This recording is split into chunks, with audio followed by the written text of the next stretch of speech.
Good morning. বৰ্তমান আজি আমি উপস্থিত আছোঁ কেন্দুগুৰি সোণাপুৰ আলিৰ কিনাৰতে। এইফালে আমাৰ ট্ৰেক্টৰ হাল লগাই আছে। ট্ৰেক্টৰখন দেখাই দিয়া।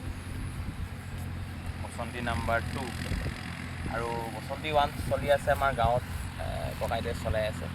এইখিনিতে এটা কথা মনত পৰিলে, মানে কথা ক'ব বিচাৰিলোঁ। অকণমান আগত মানে এটা ঝাগৰা হৈ গ'ল।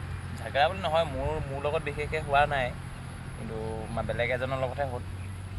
মানে তেওঁ মাজত মাটি দুবিঘা ফচি গ'ল। চবফালে হাল বাই হৈ গ'ল।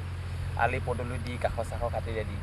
কিন্তু এতিয়া যান্ত্ৰিকতাৰ যুগত এইখিনি মানুহৰ ইমানেই প্ৰব্লেম হৈছে, যাৰ পইচা পাতি নাই, যাৰ হঠাতে হাল বাব নোৱাৰে, ট্ৰেক্টৰ পালোঁ বুলিয়ে হাল বাব নোৱাৰে, সেইবিলাক মানুহৰ বহুত অসুবিধাৰ সৃষ্টি হৈছে। কিন্তু আমি ট্ৰেক্টৰ যিসকল স্বত্বাধিকাৰী, তেওঁলোকে এটা কাম কৰিব পাৰোঁ। আমি যিটো ৰাস্তাইদি যাওঁ, সেইটো ৰাস্তাত আমি হালটো লগাই যাব পাৰোঁ, বা আমাৰ যিটো চকা তাক বহে আমি সেইটো হাল লগাই পিনি মাৰি যাব পাৰোঁ।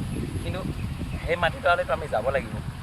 এতিয়া কিছুমান মানুহে এনেকুৱা কৰে যে আলি দিয়া হৈ গ'ল, ট্ৰেক্টৰ নিদি আমুক তামুক, সেই মানে কাজিয়া সৃষ্টি কৰে। ইয়াত কাজিয়া কৰি জানো কিবা লাভ আছে? সকলোৱে খেতি কৰিব, সকলোৱে বছৰটো ভাত মুঠি গোটাবৰ কাৰণে চেষ্টা কৰিছে।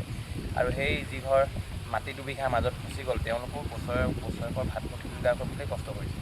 কিন্তু আমাৰ মানুহবিলাকৰ ভাই ককাই বা আমাৰ সমাজখনৰ মাজত ইমান এটা কাজিয়া সৃষ্টি কৰে যে মুঠতে এইফালে ট্ৰেক্টৰ পাই নিদিয়ে। এতিয়া সেই মানুহঘৰে কেনেকৈ খেতি কৰিব?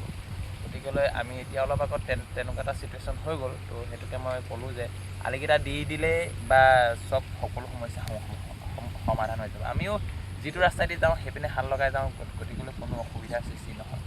কিন্তু এনেকুৱা কৰিব নালাগে। চবেই মিলিজুলি খেতি কৰিব লাগে, কাৰণ সকলোৱে নিজৰ পেটটোৰ কাৰণে, নিজৰ ভাত মুঠিৰ কাৰণেই কষ্ট কৰিছে। যাতে সকলোৱে কথাটো গুৰুত্ব দিয়ে। অকল টকা পইচা আছে বুলি, মোৰ টকা পইচা আছে, আজি মই একেদিনে হাল বোৱাই পিছদিনা আলি দি কাষৰ কটাই মই শেষ কৰিলোঁ। কিন্তু ভিতৰৰ যিখিনি মাটি থাকি গ'ল, তেওঁলোকেওতো খেতি কৰিব লাগিব, তেওঁলোকেও বছৰৰ ভাত মুঠি যোগাৰ কৰিব লাগিব। গতিকে সকলোৱে সমিল মিলে খোজত খোজ মিলাই আগবাঢ়োঁ, তাকে কামনা কৰিছোঁ। Thank U.